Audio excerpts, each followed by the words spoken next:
Hello dear students and welcome back to our channel.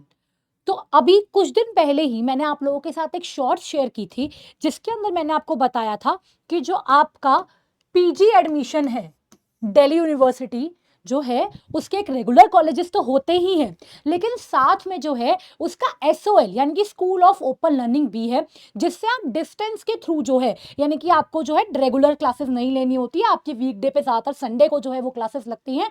तो आप वहां से भी जो है अगर आप अपना पीजी जो है वो करना चाहें तो आप कर सकते हैं, क्योंकि बहुत सारे बच्चे ऐसे होते हैं जो किसी भी रीज़न की वजह से रेगुलर कॉलेजेस में एडमिशन नहीं ले पाते। चाहे कोई पर्सनल रीज़न हो सकता है बच्चा जॉब के साथ जो है वो अपना पीजी करना चाहता है, या बच्चा किसी गवर्नमेंट जॉब की तैयारी कर रहा है और वो पीजी जो है वो रेगुलर से नहीं कर पा रहा है। तो उसके पास एक बहुत बढ़िया एक ऑप्शन होता है कि वो सोल से दिल्ली यूनिवर्सिटी ही करवाती है ये स्कूल ऑफ ओपन लर्निंग। तो उसकी रजिस्ट्रेशन जो है वो 16 जून से स्टार्ट हो गई है। ये मैंने आपके साथ शेयर भी किया था शॉर्ट में। तो दो तरीके से रजिस्ट्रेशन इसकी हो सकती है, एक तो आप सीयूईटी के स्कोर के थ्रू कर सकते हैं, और दूसरा आपके पास एक और ऑप्शन है, आप अपने ग्रेजुएशन के मार्क्स के बेसिस पर भी जो है यहाँ पे रजिस्ट्रेशन कर सकते हैं। दोनों की ही जो है एक की डेट है सीयूईटी वाले की 10 जुलाई एंड एक की है 31 जुलाई। तो आप देख लीजिए, अगर आपने सीयूईटी किसी भी रीजन से नहीं दिया है तो आप जो है अपने ग्रेजुएशन की कट ऑफ निकलती है, जैसे कट ऑफ निकलती है वैसे ही कि आपके ग्रेजुएशन में इतने मार्क्स हैं तो आप जाके एडमिशन जो है वो ले लेंगे। तो आज जो है मैं आपसे एक बार इनका प्रोस्पेक्टिव जो होता है वो हम मैं डिस्कस कर लेती हूँ इनका कि क्या था, ठीक है ना। ये 2025-26 का ही है। तो देखो, ये जो कोर्सेज होते हैं ये डीयू जो है वो ऑफर करता है अपने पीजी के लिए MA Hindi, MA history, MA political science, M com and MA Sanskrit. तो इसकी कुछ इंपॉर्टेंट इन्फॉर्मेशन जो आपको पता होनी चाहिए वो मैं आपके साथ यहाँ पर डिस्कस जो है वो कर लेती हूँ, ताकि आपको इधर उधर भटकना ना पड़े और आपको एक ही वीडियो में जो है सारी चीज़ें पता चल जाए। तो इस पीडीएफ ये जो है डीयू ने प्रोवाइड करी थी, हम लोग इसके इंपॉर्टेंट पॉइंट्स ही जो है वो मैं आज आपके साथ डिस्कस करूंगी। राइट, एक को इसको समझने की कोशिश करते हैं। कोर्सेज मैंने आपको बता दिया कि कौन से जो है आप कर सकते हैं। एक बार एलिजिबिलिटी हम चेक करेंगे और इंपॉर्टेंट इन्फॉर्मेशन जो है वो चेक करेंगे। राइट, तो इसके लिए जैसा कि मैंने आपको बताया 16 जून से ओपन हो चुके हैं, तो आपको ऑनलाइन रजिस्ट्रेशन करना पड़ेगा।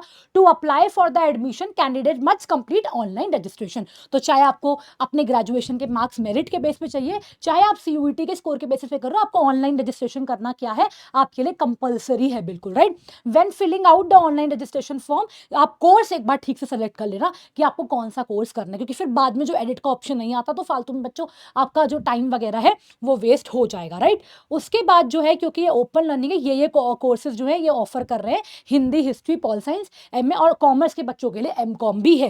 राइट, तो ये मल्टीपल कोर्सेज जो है ये कर रहे हैं। इनकी एलिजिबिलिटी भी आप चेक कर सकते हैं। जैसे कि अगर मैं हिंदी की बात करूं तो हिंदी में आप क्या एलिजिबिलिटी है आपकी, तो 2-3 तरीके से आप एलिजिबल हो जाते हो। जैसे कि अगर आपने बैचलर्स डिग्री करी है लेकिन आपको 2 कोर्सेज आपने हिंदी में पढ़े होने चाहिए। ऐसे ही अगर जो है आपने किसी और लैंग्वेज में मास्टर्स करी है, या फिर आपने बीए ऑनर्स किया है, कहाँ से, Hindi, from university of Delhi, तो आप इसको जो है एक बार चेक कर सकते हैं। हर एक की एलिजिबिलिटी जो है वो दी हुई है, जो भी ये कोर्सेज अवेलेबल कर रहे हैं। ऐसे ही आपकी संस्कृत की भी एलिजिबिलिटी दी हुई है, हिस्ट्री की भी एलिजिबिलिटी दी हुई है, हर एक चीज़ की एलिजिबिलिटी जो है वो यहाँ पर दी हुई है। राइट, तो आप जो है यहाँ पर रजिस्ट्रेशन कर सकते हैं, क्योंकि देखो दिल्ली यूनिवर्सिटी बहुत सेंट्रल यूनिवर्सिटी है, नामी यूनिवर्सिटी है। तो अगर आप किसी भी कारणवश नहीं कर पा रहे हो अपना रेगुलर में, तो ये बहुत एक अच्छा आपके लिए ऑप्शन है, इसको आप मिस मत करना। ये संस्कृत की हो गई आपकी। राइट, हर एक का आपका सिलेबस भी इसके अंदर दिया हुआ है, ये पीडीएफ आपको एसओएल की वेबसाइट पे मिल जाएगी, उसकी आप टेंशन मत लेना। राइट, ये आपका एमकॉम की एलिजिबिलिटी हो गई। सबकी एलिजिबिलिटी जो जो ये कोर्सेज करवा रहे हैं विद सिलेबस जो है वो गिवन है। आप जाकर सिलेबस भी चेक कर सकते हो कि आपको क्या क्या पढ़ाया जाएगा। ऑलमोस्ट रेगुलर जैसा ही जो है वो सिलेबस इसका होता है, ठीक है ना। देखो, मोड ऑफ रजिस्ट्रेशन, इसको आप ध्यान से समझना कि आप 2 तरीके से जो है वो एसओएल के लिए रजिस्टर कर सकते हैं। नंबर 1 जो आप रजिस्टर कर सकते हैं वो आप अपने सीयूईटी के स्कोर पे कर सकते हैं। ये लोग कट ऑफ निकाल देंगे कि अगर आपका इतना स्कोर आया है तो आप एलिजिबल है, या फिर अगर आपने सीयूईटी का एग्जाम नहीं दिया है तो अगर आपके ग्रेजुएशन में अच्छे मार्क्स है, आप पिछले साल की कट ऑफ जो है वो चेक कर सकते हैं। उस अकॉर्डिंगली आपको जो है वो मेरिट के बेसिस पर भी एडमिशन मिल जाएगा। लेकिन एक चीज रखना, if seats are not filled by CUET PG score, the remaining seats will be filled by those who applied based on the marks of graduation only. अगर सीयूईटी पीजी से जो बच जाएंगी सीट्स, फिर आपका जो है मेरिट के बेसिस पर भी एडमिशन यहाँ पर हो सकता है। ये चीज आपको ध्यान रखनी है कि आप 2 तरीके से एडमिशन यहाँ पर ले सकते हैं, ठीक है। मैं आपको डॉक्यूमेंट्स बता देती हूँ कि अगर कोई बच्चा जो है वो अप्लाई करना चाहता है तो उसको क्या क्या डॉक्यूमेंट्स चाहिए होंगे। वही आपका जो है फोटोग्राफ, ठीक है, क्लास 12th की मार्कशीट, 12th की मार्कशीट, यूजी की आपकी जो मार्कशीट्स हैं first year, second year, third year की, आपका प्रोविजनल सर्टिफिकेट कॉलेज का, माइग्रेशन सर्टिफिकेट, ये सारी चीज़ें जो अगर आप किसी रिजर्वेशन के थ्रू ले रहे हैं, अगर आप किसी कैटेगरी के थ्रू ले रहे हैं एडमिशन, तो वो भी आपको उसका सर्टिफिकेट भी है जो देना पड़ेगा, ये सारा। और ये आपकी रजिस्ट्रेशन फीस है 250 रुपये, जिसमें आप रजिस्ट्रेशन कर सकते हैं। तो मिनिमल फीस है अगर आप UR OBC और EWS कैटेगरी से हैं तो। SC ST PWD के लिए 100 रुपीज़ है, राइट। तो ये आप रजिस्ट्रेशन इसके अंदर कर सकते हैं। एंड उसके बाद आप जो है, आपको जब आप रजिस्ट्रेशन कर लोगे, आपको सीट अलॉट हो जाएगी, आपको फी पे करनी होगी एंड आपको आपका एडमिट कार्ड, जो भी आपका ID कार्ड होता है, वो आपको मिल जाएगा, राइट। तो ये है, आप मैं अगर आपको बताऊं कि अगर आपको लेना है एडमिशन किसके थ्रू, आप रेगुलर जिस भी रीज़न से नहीं पढ़ पा रहे हो, आप यहाँ पे रजिस्ट्रेशन कर सकते हो। एक बहुत अच्छी अपॉर्चुनिटी है आपके लिए, राइट। तो ये मैं आपके लिए एक वीडियो लेकर आई हूँ। ये अगर आपको PDF चाहिए तो ये आपको इसकी वेबसाइट पर जो है वो मिल जाएगी। इसके अंदर डिटेल में जो आपका सिलेबस है वो दिया हुआ है, ठीक है। तो इसका रजिस्ट्रेशन डेट 10 जुलाई को बंद हो रहा है। ये देख लीजिए कितने साल में आप कंप्लीट कर सकते हैं।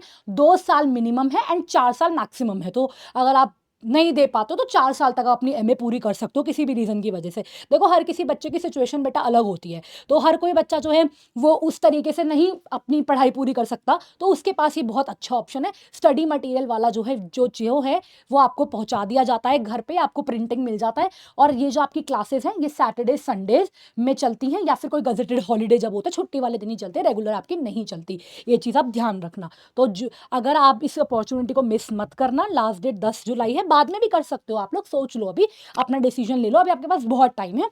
तो और 31 जुलाई है उसके लिए, अगर आप मार्क से करना चाहते हो तो, राइट। तो ये थी मेरी एक छोटी सी वीडियो आपके लिए। और जो बच्चे CUET PG 2026 की तैयारी कर रहे हैं, जो बच्चे CUET PG 2026 की तैयारी कर रहे हैं, वो हमारे लक्ष्य बैच से भी जो है वो जुड़ सकते हैं, राइट। तो ये थी आज की वीडियो। आई होप आपको जो ये वीडियो है वो पसंद आई होगी। अगर आपको ये वीडियो पसंद आई है तो चैनल को लाइक कर लीजिए और चैनल को सब्सक्राइब कर दीजिए, वीडियो को लाइक कर दीजिए, शेयर कर दीजिए उन दोस्तों के साथ जो अपना एडमिशन जो है वो SOL में चाहते हैं या CUET PG की तैयारी कर रहे हैं। एंड कमेंट करके बताइए कि आपको कोई डाउट है एडमिशन से रिलेटेड। अगर आप SOL में एडमिशन चाहते हैं तो आप कमेंट में भी पूछ सकते हैं। Thank you so much.